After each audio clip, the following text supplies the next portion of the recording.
જય માતાજી, જય મુરલીધર। તો હમણાં મારા વ્લોગ નહોતા આવતા કેમ કે અત્યારે મારે હજી પરીક્ષા હાલે છે અને આજે મારે રજા હતી અને કાલે છેલ્લું હિન્દીનું પેપર છે। તો કાલે પેપર ભરીને પછી દિવાળીની રજા આવશે। તો અત્યારે મારા મોટા પપ્પાને એની ઓપનર હાલે છે તો હાલો ત્યાં જાય। મારા માંડવી મારા દાદા વहाँ માંડવી પાઈ છે।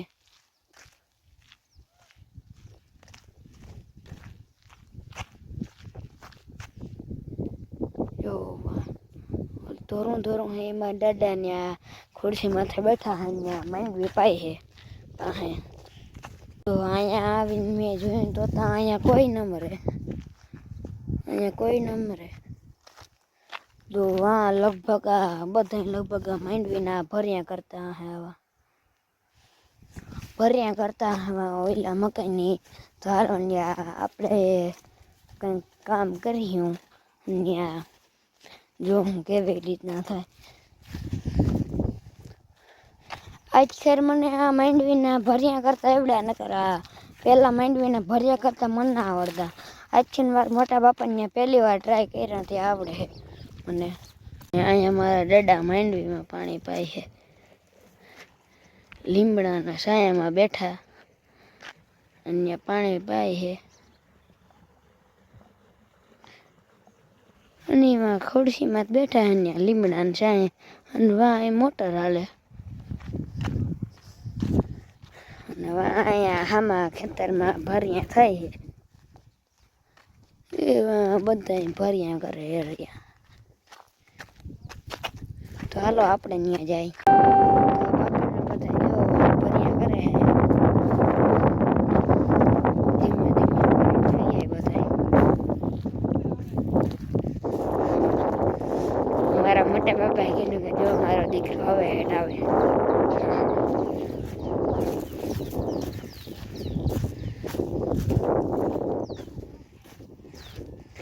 ત્યાં ભર્યા થાય છે એ આપણે જોઈએ હાલો। થોડાક એટલા બધા થઈને થોડાક માંડવીના પાથરા હે એ ટન ભેગા કરે છે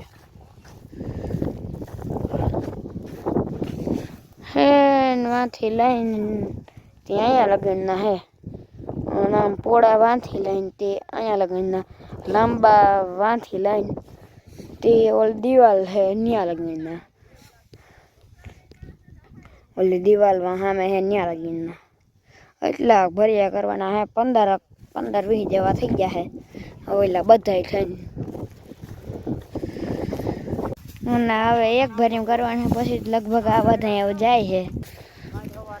આ બધા થઈ ગયા હે ને થોડાક બાકી હે 2-3 દિન પણ કાલે થઈ ગયા હે। અહીંયા પાણી પાવાના એલું હા ધોરી હતો આમ સીધો ત્યાં માંડવી પાડી એમાં વિખાઈ ગયો તો એના બધા જાય છે। તો હાલો આપણે જાય, આપણું અહીંયા શું કામ। આવી રીતના મોટું ભર્યું હોય 7-8 ફૂટના હોય, મોટા ભર્યા છે, ઝીણકા નથી। ઝીણકા 5-6 ફૂટના હોય, આ તો 7-8 ફૂટના હે ભર્યા। ખેતરમાં 15-20 ભર્યા કહે બધા થઈને 15-20 જેવા થઈ ગયા હે। ઓલા બધા હરાથા મૂકે છે તો એટલે માંડવી હલરમાં કાઢવા જાય છે। તો હાલો આપણે જાય।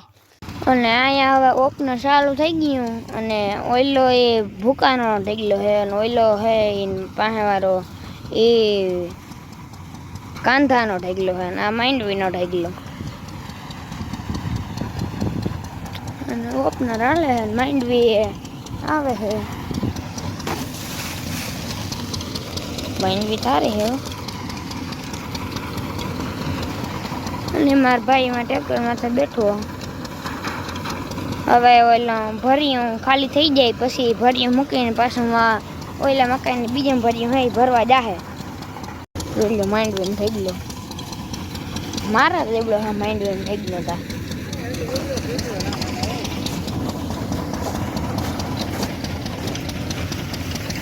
18 વીઘાનું ખેતર છે, એમાં કદાચ 200 જેવી ગુણું થઈ જાય, પૂણા 200 જેવી ગુણું થઈ જાય આરામથી. ઓપનરમાંથી ધીરે ધીરે ભૂકો આવે, એ ભૂકો બધો એલા ઢગલામાં જાય છે. અહીંયા સુધી ભૂકો આવે, પવન બદલી ગયો હોય એટલે ભૂકો આ સાઈડ આવી ગયો, આ સાઈડથી પવન આવ્યો હોય એટલે ભૂકો બધો આમણો આવે. આ બેરલમાં એટલું પાણી ભર્યું છે, બધું પાણી આવે એ ધગે છે, પાણી ધગે. અને જનરેટર હાલે છે મશીનના, બે સાઈડથી આ પટ્ટા હોય એ આ વ્હીલને ખેંચે. આ માંડવીના હોય લોયા ભરાય એ બધા આ થઈ ગયા. તો થોડુંક આ ભર્યું થયું એ ખતમ થઈ જાય પછી આ ભર્યું મૂકીને મારો ભાઈ વાં પહેલાં મકાઈની ભર્યા હે અહીંયા લઈ આવીને અહીંયા મૂકતો જાય, પછી આ બધા ભર્યા લેતા જાય. ડીઝલની ટાંકી થઈ જાય, આમાં માથે આ હોય એમાં ડીઝલ થઈ રહે એટલે એમાં ડીઝલ નાખી દેવાનું પછી ચાલુ થઈ જાય. હું મારા ભાઈ અંબે એવા ખેતરમાં ભર્યા હે ભરવા જાય અને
અમારે બધું કામ થઈ ગયું છે અને હવે આજનો વિડીયો એટલો જ. ચેનલમાં નવા હો તો વિડીયોને લાઈક અને ચેનલને સબસ્ક્રાઈબ કર્યા વગર જતા નહીં. Bye bye.